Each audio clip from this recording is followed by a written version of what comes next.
في النار. خواهی گەورە میێرەبان باسی بەندە ڕاستەقینەکانی خۆی دەکا عیباد الرحمن دەفەرمێ والذین لا يشهدون الزور. بەڕاستی شایەتی درۆ و ناحەق نادەن. شایەتی زور چییە؟ واتە وەصفی شتێک بکەی بەو شێوەیە نەبێت، پێناسەی کەسێک بکەی بە شێوەیەک بەڵام بە پێچەوانەوە بێ، ئەوە شایەتی درۆیە، یەکێکە لە تاوانە زۆر گەورەکان. بۆیە تەنها بە دوای ڕەوشت و چاکێتی مرۆڤدا مەگەڕێ لە مزگەوتەکان، بەس لە مزگەوت. سەیری ئەو مەکە فڵان کەس تەنها لە مزگەوتە یا عومرە دەکا یا حەج دەکا یا سەی قسەکانی مەکە لە تۆڕە کۆمەڵایەتیەکان، بەس تەنها سەیری ئەوە مەکە. ئەمانە گرنگن، بەڵام لەوە گرنگتر ئەوەیە بزانین ئایا چۆن بزانین ئەم ئینسانە ئینسانێکی چاک باوەڕدارە، بەڵام چۆن بزانین باوەڕدارێکی چاکە، خاوەنی ڕەوشت و ئەخلاقێکی جوانە. بەڵکو ئەو کاتێک کە ئەتەوێ کەسێک شارەزای بی بزانیت چۆن مرۆڤێکە، ئەو دینە چەندێک کاریگەری بەسەریوە هەیە لە کاتی کڕین و فرۆشتنە. کڕین و فرۆشتن تەرازوویەکی زۆر عەجایبە بۆ ئەوەی کە خەڵکی بکێشێ کێ کەسێکی حەڵال خۆرە، کێ حەرام خۆرە، کێ غەش ئەکا، کێ غەش ناکە، کێ لەخوا ئەترسێ، کێ لەخوا ناترسێ. بەڕاستی فەحسێک و تاقیکردنەوەیەکی زۆر گرنگە کڕین و فرۆشتن لەگەڵ خەڵکیە. بە کڕین و فرۆشتن زۆر جار هەندێشتت بۆ دەرئەکەوێت لە بەرامبەر کەسێک کە بەڕاستی قەت باوەڕت نەکردم کەسەوا بێت. لە کڕین و فرۆشتنا خەڵکی جوان جوان دەرئەکەوێت. بۆیە لە کاتی کڕین و فرۆشتنا بە دوای ڕەوشت و ئەخلاقی مرۆڤدا بگەڕێ. لە کاتی کڕین و فرۆشتندا بە دوای چاکی و خراپی مرۆڤدا بگەڕێ، چونکە بەڕاستی هەموو شەخصێکی پێدەناسرێتەوە. تەرازوویەکی زۆر چاکە. ئیمامی عومەر ڕەزا و ڕەحمەتی خوای لێبێت پیاوێک لای بوو، فەرمی شایەتت هەیە لەسەر ئەم شتانە؟ کێ شایەتی تۆیە؟ کێ شایەتە بۆ فڵان کەس؟ ئەو پیاوەتی من شایەتی بۆ فڵان کەس ئەدەم، کەسێکی باش شایەتی بۆ دەم. ڕاستەکە یەک خاڵێ زۆر گرنگە، ئەگەر کەسێک شایەتی لەسەر کەسێک دەدا ئەبێ نەڵێت یەک عیبیتیان نییە، کاکە گیان فڵان کەس وەڵای ئەوەی فڵان کەس لە دەرەوە ئەیبینم کەسێکی باشە، بەس لە ماڵەوە نازانم چۆنە، چونکە خەڵکێ لە دەرەوە ئەولیایە لە ماڵەوە مرۆڤێکی ترە. ئیمامی عومەر ڕەزای خوای لێبێ فەرمی تۆ شایەتی بۆ فڵان کەسە دەی کەسێکی چاکە ئەبیتە شایەت بۆی؟ وتی بەڵێ. فەرمی هەل عاملتە معه بالدینار والدرهم، ئایا کڕین و فرۆشتنت لەگەڵ ئەم پیاوا کردو شایەتی بۆ دەی؟ ئیمام عومەر فەرمی ڕەزای خوای لێبێ وتی نەخێر. وتی کەواتە شایەتی تۆ قبوڵ ناکەم، مادەم ئەم پیاوەی کە تۆ شایەتی بۆ ئەدەی ئەبیتە شایەت بۆی، کڕین و فرۆشتنت لەگەڵدا نەکردووە، شایەتەکەی تۆ قبوڵ ناکەم، چونکە تۆ نایناسی. تخوا ئەمڕۆ ئەو خەڵکی کە کڕین و فرۆشتنەکە، تخوا چەندێکی حەڵال خۆرە، وەڵڵاهی زۆر کەم، چەندێکی خەش ناکە، درۆ ناکە، زۆر کەم، کەواتە کەمی لە فەحز دەرەچێ. لە کاتی کڕین و فرۆشتنە مرۆڤەکان دەرئەکەون ئەو نوێژ و عومرە و حەج و عیبادەتەی کە کردویانە کاریگەری بەسەریانەوە هەیە، یا وەکو نەنک و باپیریان هەروەکو عورف و عادەتێک کردویانە، کاریگەری بەسەریانەوە نییە. کەواتە بەداخەو خەڵکی زۆربەی غەش دەکات، خیانەت ئەکات، درۆ ئەکات، تەنها لەبەروی پارەی زیاتری دەستکەوێت. بۆیە حتا کڕین و فرۆشتن لەگەڵ کەسێکە نەکرد، شایەتی تەواوی بۆ مەدە. لە کڕین و فرۆشتنە خەڵکی باش و خراپ دەرەکەوێت. بۆیە تەنها بە دوای ئەوەدا مەگەڕێ بزانی فڵان کەس کەسێکی چۆنە، کاتێککە دەیبینی تەنها نوێژ دەکات، ئەمە گرنگە، نوێژ ڕۆژوو دەگرێ، حەج دەکا، عومرە دەکا، هاموشۆی مزگەوت ئەکا، ئەلحەمدولله. بەڵام ئایا کاریگەری ئەم عیبادەتانە چۆن بزانی بەسەر ئەم مرۆڤەوە هەیە، یا کاریگەری بەسەریوە نییە؟ بۆیە چۆن بزانی ئەم ئینسانە کەسێکی باشە؟ لە کاتی زەواجە هاوسەرگیریە خەڵکی دەرەکەوێت. ئەوش تەرازوویەکی زۆر عەجایبە، چونکە کوردوەتەنی زەواجیش وەکو یانسی بوایە، حتا لەگەڵ کەسێکا نەژیت زۆر جار بۆ دەرناکەوێت یاخود دەبینیت فڵان کەس کچت داوە پێی خوشکت داوە پێی برازا و خوشکەزای تۆی لایە پورێکی تۆی لایە زۆر جار لەو ڕێگایەوە دەزانی فڵان کەس کەسێکی چۆنە نەک لە تەنها لە ڕێی نوێژی جەماعەتەکەی و نوێژەکان و مزگەوتەکەیەوە یعنی سبحان الله خەڵکی وا هەیە دێ بۆ مزگەوت عمرە دەکا چی دەکا بەس سبحان الله ئەڵێی مارە بۆی بکرێ بە ئەدا بە هەموو کەسێکەوە سوێن بەخوا شتێکتان بۆ باسەکە ساڵی 2008 کە لە حەج بووین نەفەرێک لەگەڵ نەفەرێکان مناقەشەیان بوو دوو پیاو هەردووکیان دەناس مناقەشەیان بوو ئەو دەیوت بوامەکە ئەو دەیوت فڵان کەس بەگوێی خۆم ئەمە لە مەککە لە نوێژی نۆڕە گەڕاینەوە لە مەککە ئەم دوو نەفەرە مناقەشەیان بوو ئەیوت چی فڵان کەس بۆ نەت هێڵاوەکو مار پێوە بدەم بە فڵان کەسەوە بیخەڵەتێنم منی چوومە بەینیانەوتم کاکە و کێشەیە چییە براکەم کاک حاجی فڵان و کاک حاجی فڵان وتی مامۆستا ئەو پیاوە ئەختیارت بینیوە پیاوێک و سوێن بەخوا ئەختیار دەستی ئاوایە کرد ئەها ئاوە دەستی ئەلەرزی پشتی کوڕ بوو بۆ گۆچانێکی بێەوە ئاوە نەک پیاوێکی گەنج پیاوێ داماو کە حەزەکەی دەستی ماچکە یارمەتی بدەیت وتی ئەمە ئەڵێ ئەو پیاوە ئەخەڵەتێم سێ وەرەقی بە فێڵ لێزێنم بە ناوی حەجوشتەوە منیش نایاڵم کێشەکەمان لەسەر ئەوەیە ئەیوت نە ئەڵێ حەزەکەم وەکو مار پێوە بدەم پارەی لێ بسێنم لەم ئەختیارە داماوە بۆیە بەداخەوە خەڵکانێکی ئەوامان هەیە لە کاتی زەواجیشا خەڵکی دەرئەکەوێت کەسێکی چۆنە بەداخەوە ئەگەر بتەوێت کەسێک بناسی لە کاتی هاوسەرگیریە دەرئەکەوێت ئەم ئینسانە ئینسانێکی باشە یا خراپە سەیرم حەدیثەی پێغەمبەری خوا صلی الله عليه وسلم لە حەدیثێکی صحیح جامع صغیرە هاتووە خۆشەویستی خوا صلی الله عليه وسلم ئەمڕی و دوو ڕیوایەت ئەمە ڕیوایەت یەکەمیانە دەفەرمێ ئیذا جاءكم ياخذ أتاكم من ترضون خلقه ودينه فزوجوه رواية الشيخ فرمي من ترضون دينه وخلقه هركي صحيحة سيريكا هركسك هات داواي كشكانتان خيزانكانتان ايوه لأخلاق الروشت راضيب أنجا لدينكي روايتك تدفرمي لدين أخلاقي راضيب خۆشەویستی خوا صلی الله عليه وسلم تەنها نەیفەرموو لە دینەکەی ڕازی بی ڕەوشت و ئەخلاقیشی ئەوە زۆر گرنگە کە تۆ کەسێک ڕەوشت و ئەخلاقیت بەدڵ بوو دینەکەیت بەدڵ بوو کەواتە پێغەمبەری خوا صلی الله عليه وسلم باسی ئەوەی کرد ئەگەر تەنها دیندار بوو نە ئەگەر ڕەوشت و ئەخلاق و هەڵسوکەوتیشیت بەدڵ بوو ئەبێ پرسیارە لە هاوڕێکانی بکە ئەم ئینسانە ئینسانێکی چۆنە باشە خراپە ئەو کاتە بۆ دەرئەکەوێت تەماشا دەکەی بەهۆی ئەو زەواجەوە دەرئەکەوێت کەسێکی باشە یا کەسێکی خراپە پیاوێکی باشە ئافرەتێکی باشە یا پیاوێکی خراپە ئافرەتێکی خراپە بۆیە بەڕاستی شایەتی هەر لە خۆتانەوە بۆ خەڵکی مەدەن کەسێک پرسیارتانیەکە فڵان کەس چۆنە فڵان ئافرەت فڵان پیاو تەنها بڵێن بەخوا ئەوەی کە ئێمە ئەیبینین ئاوایە ڕاستێکە بڵێن غەیبەتیش نییە حەدیسی لەسەرە بەڵام بڵێ لە ماڵەوە چۆنە من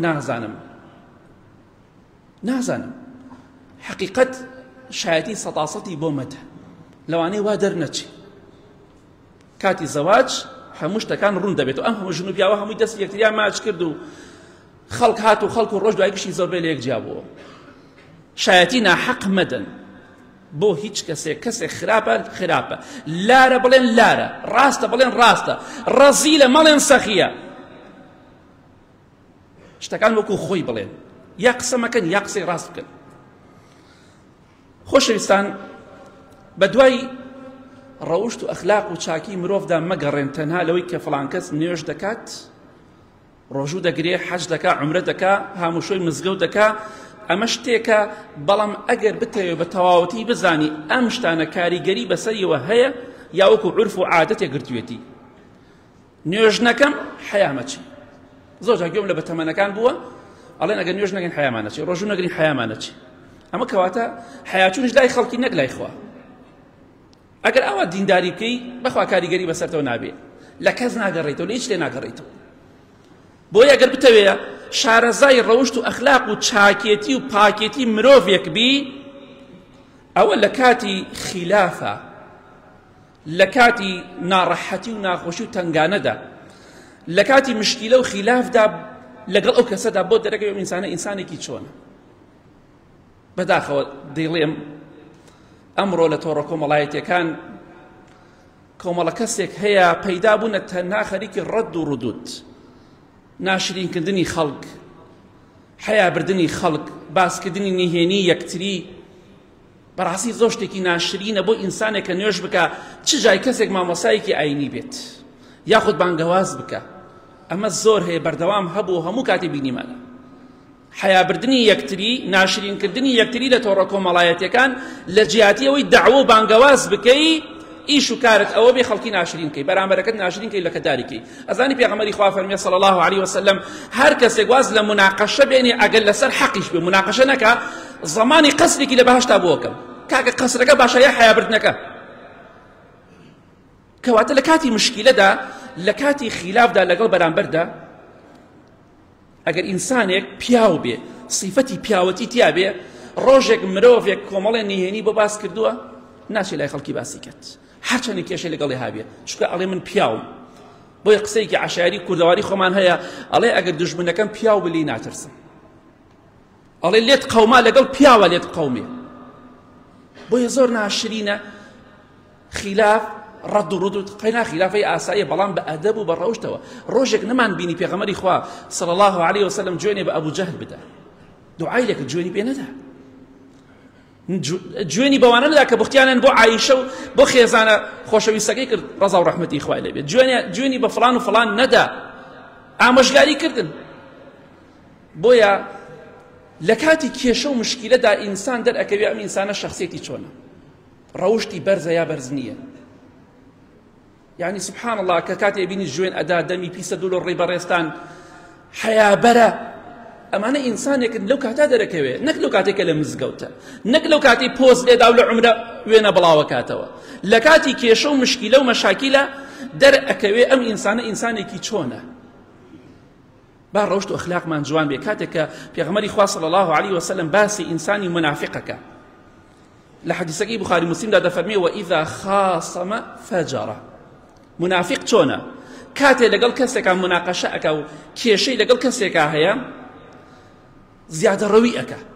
کابرا بۆ نمونە قسەیەک بێڵێ من دە قسەی پێڵێ حیابردن. بۆیە تکاتان لێ دەکەم ئەوانیشی ئەم سیفەتەیان تێدایە لە ناو تۆڕە کۆمەڵایەتیەکان یا لە ناو مەجلیسەکان لە هەر شوێنەیە ئیش و کاریان ئەوەیە خەڵکی دەشکێننەوە گوێیان لێ مەگرن، گوێیان لێ مەگرن، لایکیان مەکەن. چونکە لەو کاتا دەرەکەوێ ئەم ئینسانە شەخسیەتی چۆنە. مرۆڤێک با زوڵمی لێ بکرێ با بوختیانی بۆ بکرێ نابێت جوێن بدات، نابێت قسەی ناشرین بە خەڵکی بڵێ. بۆیە ئەگەر ئینسانێک بەڕاستی بانگەواز بۆ ڕێگای خوا بکە نابێت ڕەوشتی وابێت لە کاتی خلاف و مشت و مڕە هەڕەشەی ئەوە بکات نهێنەکانە بڵاوەکەمەوە. ئەمە صیفەتی پیاو نییە، صیفەتی ئینسانێک نێ ترسی خوا و قەبر و قیامەتی لە دڵا بێ. ڕۆژێک بوو ئەم پیاوە دڵی بۆ تۆ کردەوە ئەمڕۆ تۆ نابێ حەیەی بەری. بۆیە ئەمە کەس نەفەرێک نییە و دوان نییە و دە نییە و پەنجا نییە مەسەلە. هەزارەها کەس هەیە، من بەسم تەنها 10 نەفەر و 20 نەفەر نییە، هەزارەها کەس ئێمە صیفەتێتی لە کاتی تەنگانە و ناخۆشیە.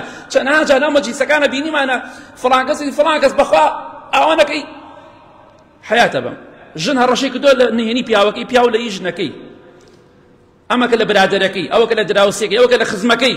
ئەمە شتێکە بڵاوە. تەنها بەسم چەند کەسێک نییە، هەموو کەسێکە حیابەر و جوێندەرە. کەواتە لە خوا بترسین لە کاتی کێشە و مشکیلەدا، لە کاتی ئەوەی کە کێشە و خلافت لەگەڵ کەسێکا هەیە، ژنتە، پیاوتە، خزمتە، برادەرتە، بێگانەیە، دراوسێتە، لەو کاتێک کە خلافت هەیە لەگەڵیان لەو کاتە دەرئەکەوێت چۆنە ئینسانێکی چۆنە. نوێژ و ڕۆژ و عیبادەت کاریگەری بەسەریەوە هەیە یان نیەتی. ئەوە فەحسێکی زۆر عەجایبە. بۆیە دەماشا دەکەی بەو شێوەیە دەرئەکەوێت ئینسانی باش کێ و ئینسانی خراپ چییە. یا ربی خوایە ڕەوشت و ئەخلاقمان جوانکەی، هیدایەتمان بدەی بەم ئیسلامە جوانە خوایە گیان بمان ژێنی بمان مرێنی. ئامین ئامین ئامین.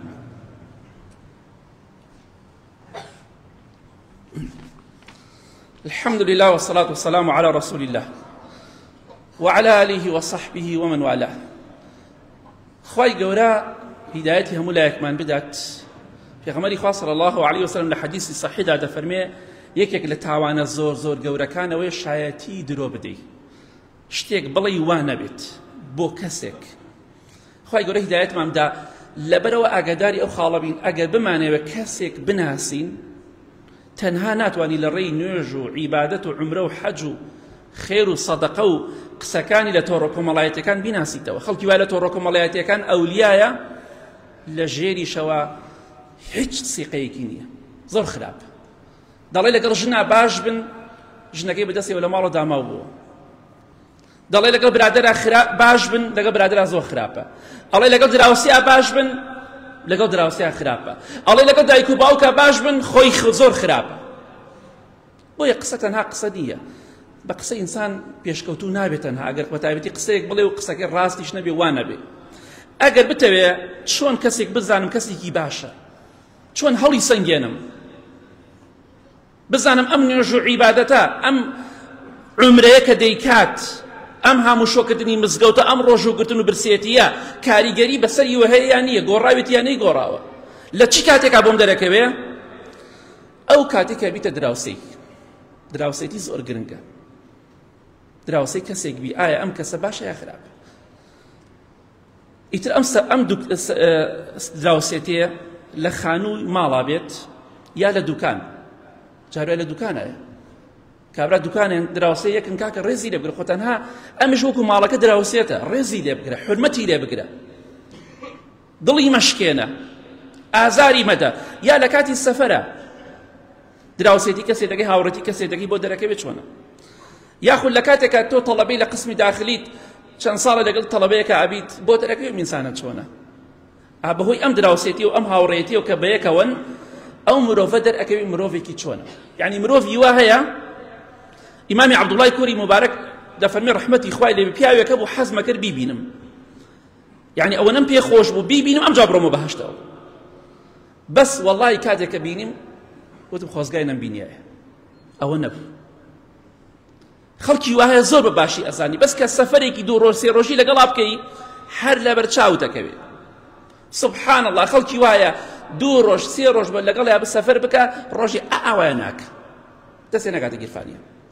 ئەمنە گیرە، ئەو میراتێک کە هەیەی نایەوێت دینارێکی لەسەر بکە، بە شلیەک و خۆی ئەشارەتە خۆی گێشەکە بۆی برادەرەکانی پارە بدەن، بۆی خۆی لە شتەکان بدزێتەوە. وازانێ پیاوێکی عاقڵە، کورە کاکە تۆ لە فەحز دەرنەچووی، تۆ مرۆڤێکی خراپی، تۆ مرۆڤێکی دەستنوقا و ڕەزیل و چروکی چاوچنۆکی. بۆیە ئەگەر بتەوێت کەسێکت بۆ دەرکەوێ، یا لە خود لە سجنە کابرا هاوڕێتی کەسێکا لە سجنە دراوسێتی، یا لە کاتی دەوامە، ئالەم کاتانە مرۆڤ دەرەکەوێ مرۆڤێکی چۆنە چاک چاک بۆ دەرەکەوێ. بۆی ئیمامی عومەر ڕەزا و ڕەحمەتی خوای لێ بێ ئەو کاتێک کە ئەو پیاوێک گوتی من شایەتی بۆ فڵان کەس ئەدەم کەسێکی باش. ئیمامی عومەر ڕەزای خوای لێ بێ فەرمووی هەل جاوەرتەهو، ئایا دراوسێتی ئەم پیاوەت کردو شایەتی بۆ دەی بوویتەتە دراوسەی تۆ بووە؟ وتی نەخیر. فەرمی تۆ لە مزگەوت بینیتە، ئیمام عومەر فەرمی ڕەزای خوای لێ بێ لە مزگەوت بینیتە ڕوکوع و سوجودی بردووە ئاسانی کەسێکی باش، تەواو ئەوە سیفەتێکی باشە نوێژەکەی. بەڵام ئیمام عومەر ڕەزای خوای لێ بێ فەرمی مادەم دراوسێتی ئەم ئینسانت نەکردو شایەتی تۆ قبوڵ ناکە، چونکە تۆ نایناسی، دراوسەی نەبوویتە. ئێستا هەر کەسێک لە ئێمە دراوسەکانی خۆی ناسی، بەخوا براکەیشت نەبێتە دراوسێت بە تەواوەتی نایناسی، چونکە کاتێکە ژنی هێنا و یا خوشکەکەت شووی کرد ئەو کاتە دەرەکەوێ مرۆڤێکی چۆنە، لەوانەیە گۆڕانکاری بەسەرا بێ و عازەبی نەبێ. بۆیە ئەگەر بتەوێ هەر کەسێک بناسی حتا دراوسێتی نەکەی، هاوڕێتی نەکەی، لەگەڵ یا سەفەر نەکەی، ئەم لاولا نەکەی بۆ دەرناکەوێت. کەواتە ئەمە زۆر گرنگە، ئەو کاتە ئەزانی ئەم ئینسانە باشە یا خراپە. خۆشەویستان، وەڵاهی ئەو خاڵێک کە زۆر گرنگە بێ ئاگاداری و خاڵە بین. ئەگەر بمانەوێت کەسێک بناسین تەنها لە ڕێی عیبادەتەکان و مەیناسە. فڵان کەس هەموو ساڵێت چەند جارە چێ بۆ عومرە ئەچێ بەردەوام لە مزگەوتە الحەمدولله، بەڵام لە مزگەوتە نوێژەکە و غەشەکەت حرام خۆرە، سیقەت پێی نییە مەعمەلەیەکی لەگەڵا بکەی، لە مەعمەلا پەنا بەخوا درۆ دەکات، غەش ئەکا، سیارەکەت پێ ئەفرۆشی عیبێکی گەورەی تیا پێت ناڵێ، ئەیشی زانێ ئەوە نییە بڵێ شتێک نەیزانێ، شتێک تۆ فیتەنی خۆم شتێک نازانیە، بەڵام هەندێک شتێک چاک چاک زانێ ئەم سیارە خەلەلێکی تایە، ئەم خەلەلی تایە، کاکە پێی بڵێ بۆ ڕووین کەرەوە، ئەو هاتووی بۆ مزگەوت وا کاریگەری مزگەوت بەسەرتەوە تۆ مرۆڤێکی قۆڵبڕی بەڵام هاتی بۆ مزگەوت بۆیە ئەگەر بتەوێت کەسێک بناسی بە تەواوی لە فەحز دەرچێ و ئینسانێکی چاک بێت تەنها سەیری عیبادەتەکانی مەکە ئەمە چاکە بەڵام لەوە گرتر ئەوەیە بزانی کاریگەری ئەم عیبادەتانە بەسەر ئەم مرۆڤەوە هەیە یان نییە لە کاتی میرات تەوزیعکردنە میرات تەوزیعکرێ دەرئەکەوێ براکەت خوا ئەناسێ یا خوا ناناسێ حەڵال خۆرە یا حرام خۆرە خاڵۆکەت بە هەمان شێوە مامەکەت بە هەمان شێوە دەرئەکەوێ کاتی میرات تەوزیعکردن دەرئەکەوێ ئینسانی حەڵال خۆر و حرام خۆر کێیە ئەو ئینسانی کە ترسی قبر و قیامەتی هەیە کێ ئەوەیش کە نیەتی کێ بۆ ئەمە فەحسێکی زۆر چاکە تاقیکردنەوەیەکی زۆر چاکە مرۆڤەکانی پێ بناسیتەوە لە کاتی میرات تەوزیعکردنە وە کاتێک شەریکایەتی کەسێک دەکەی بە تەواوەتی بۆ دەرەکەوێ کەسێکی چۆنە کەواتە بە ئاگاداری و خاڵە بین ئەو کەسانی کە میرات ئەخۆن میراتی خوشکیان خواردووە میراتی برازایان خواردووە میراتی خوشکەزایان خواردووە مزگێنیتان پێ ئەدەم خوای گەورە مزگێنی پێتان داوە دەفەرمێ ئەگەر ئەو کەسەی مافی ئافرەت بخوا میراتەکان تەوزیع کراوە لە قورئانە باس کراوە سوورەتی نیسا کۆمەڵێک ناوی ئافرەتی هێناوە باسی کچی کردووە باسی خوشکی کردووە باسی دایکی کردووە ئەمانەی باس کردووە خوای گەورە دوای ئەوە دەفەرمێ ئەمە سنووری خوایە هەر کەسێک ئەم سنوورەی خوا ببەزێنێ دەیخەمە ناو ئاگری جەهەنەمەوە سەرشۆڕی دەکەم پێغەمبەری خوا صلی الله عليه وسلم یعنی تەماشا دەکەی لە خوا ئەترسا سەحابە بە هەمان شێوە لە خوا ئەترسان بەڵام ئێمە کوا ترسی خوا لە دڵمانەیە تەماشا دەکەی لە کاتی میراتە ترسی خوا لە دڵیان نییە ئاخر نەکبەت ئێستا تۆ میراتە وەرگرتووە ماڵەکەی توش بەیانی بێتە میرات بەڵام خوای گەورە دەفەرمێ دەیخەمە ناو جەهەنەمەوە وە سەرشۆڕی دەکەم و ڕیسوای دەکەم بۆیە هەر بیخۆ خاڵۆی بێویژدان خاڵۆی بێڕەحم مامەی بێڕەحم و بێویژدان برای بێڕەحم و بێویژدان دڵنیا بە هەزار عومرە بکەی و تۆبە بکەی خوا لێت خۆش نابێتە ئەحواقان نەگەڕێنەوە بۆ خوشکەکەت بۆ برازاک و خوشکەزاکەت کەواتە لە کاتی میراتە دەرەکەوێ خاڵۆکەت مامەکەت براکەت خوا ناسە یا خوا نەناسە حەڵال خۆرە یا حرام خۆرە ئەوە باشترین فەحسە خەڵکی پێ بناسە چەندێکمان مامەکان و خاڵۆکان و براکانمان مافمانیان خواردووە ئەوانە ئینسانێکی خراپن نوێژ و عیبادەت کاریگەری بەسەریانەوە نییە خۆشەویستان ئەگەر بمانەوە کەسێک بناسین بە تەواوەتی بۆمان معلوم بێ ئەمانە خاڵانە زۆر گرنگە چونکە مەسمان ئەوەی لێرەدا شایەتی بە ناحەق بۆ خەڵکی نەدین نەڵێن بەخوا وێنەی نییە چونکە هاوڕێتیمان نەکردووە دراوسێتیمان نەکردووە مەعمەلەمان لەگەڵا نەکردووە سەفەرمان لەگەڵا نەکردووە نابێ شایەتی 100% بۆ کەس بدەین ئیلا مە کەسێک شارەزای بی تەواو هەموو شتێک لەگەڵا کردن ئەوە جیاوازە ئەو کاتەی کە ئینسانێک بێوێ کەسێک بناسێ تەنها لە ڕێی عیبادەتەکان و نایناسێ نوێژە ڕۆژووە حەجە عومرەیە بەڵکو سێرەکە کاریگەری ئەم عیبادەتانە چەندێکە بەسەریەوە چەندێک کاریگەری هەیە بەسەریەوە کە هامووشوی مزگەوتەکە کە نوێژەکات کە ڕۆژوو ئەگرێ کە ماندوو ئەبێ عمرە دەکات دێتەوە سێرێکی تەماشاکە پەناوەخوا قەتڵەکە عمرە ئەکا و غەشەکە نوێژەکە و حرام خۆرە ڕیبا خۆرە بەداخەوە تەماشا دەکەی ئەگەرمانەوە کەسێک بناسین ئەو کاتە دەبێت لەگەڵیا سەفەر بکەین سەفەر بکەین لەگەڵیا ئیتر سەفەری عمرە بێ یا سەردانی شوێنێک بێ سەردانی لەگەڵا بکە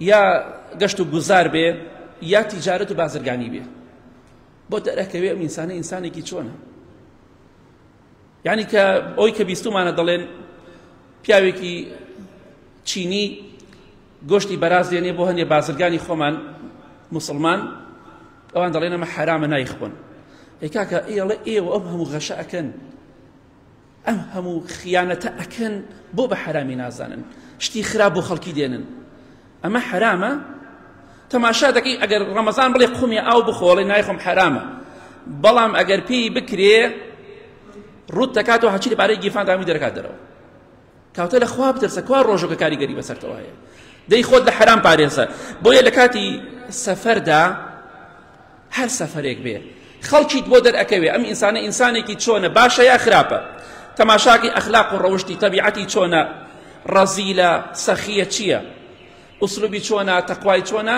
هەموو شتێکت بۆ ڕوون دەبێتەوە. ئیمامی عومەر ڕەزا و ڕەحمەتی خوای لێبێ کاتێک پیاوەتی من شایەتی بۆ فڵان کەسە دەم کەسێکی باش من ئەمە شایەت بووی. ئیمامی عومەر ڕەزای خوای لێبێ فەرمووی هەل سافرتە معه ئەم ئینسانە تۆ شایەتی بۆ دەی بۆ هیچ شوێنە سەفەرە لەگەڵا کردووە؟ یعنی ئینسانی وایە نیو سەعات لەگەڵ یا سەفەرەکە بۆ دەرەکەوێت نیو سەعات سەعاتێ ڕۆژێ زیاتر کەمتر. ئەو پیاوەشتی نەوەڵا ئیمامی عومەر من لەگەڵ فڵان کەسا سەفەرم نەکردووە تا ئێستا شایەتی بۆ دەم بەس سەفەرم لەگەڵان نەکردووە. ئیمامی عومەر ڕەزای خوای لێبێ فەرمووی تۆ نایناسی شایەتێکەشت قبوڵ ناکەم بڕۆ کەسێکم بۆ بهێنە لەگەڵ یا سەفەری کردبێ شایەتی بۆ بدات. شایەتەکەی قبوڵ نەکرد لەم پیاوە لەبەرەوەی شایەتی بۆ کەسێکەدا لەگەڵ یا سەفەری نەکردووە. ئینسانی وایە وا دەزانی زۆر سەخیە کە سەفەری لەگەڵا ئەەکەی تەماشا ئەەکەی داماوە احتیاجە پیاوەتی لێ نابینی دەست کراوە بێ نابینی تەبیعەتی خۆش بێ لە غورفەیەکا دوو شەو لەگەڵ یا بەدەیا شەڕ لەگەڵاکات چونکە سەفەرە لەگەڵا کردووە. لە ڕێگابانە تەماشا دەکەی لەخوا ناترسێ کەواتە ئەگەر بمانێ خەڵکی بناسین ئەوە بۆمان دەرەکەوێت لە سەفەرە ئەخلاق و ڕەوشتی مرۆڤەکان ئاشکرا دەبن. بۆیە پێغەمبەری خوا دەفەرمێ صلی الله عليه وسلم لە حەدیثێکی صحیح تەرغیبە ئەکمل المؤمنین ئیمانا ئەحسنهم خلقا. لە هەموو کەسێ ئەوەی کە ئیمانی کاملتر بێ کێیە؟ لە هەموو باوەڕدارێ ئیمان کاملتر ئەو کەسەیە کە ئیمانی زۆر تەواو و کاملە ئەو کەسێ ئەخلاق و ڕەوشتی زۆر جوان بێت. هەتا ئینسان ڕەوشت و ئەخلاقی جوانتر بێ زیاتر ئیمانەکەی بەهێزە و ئیمانەکەی کاملتر.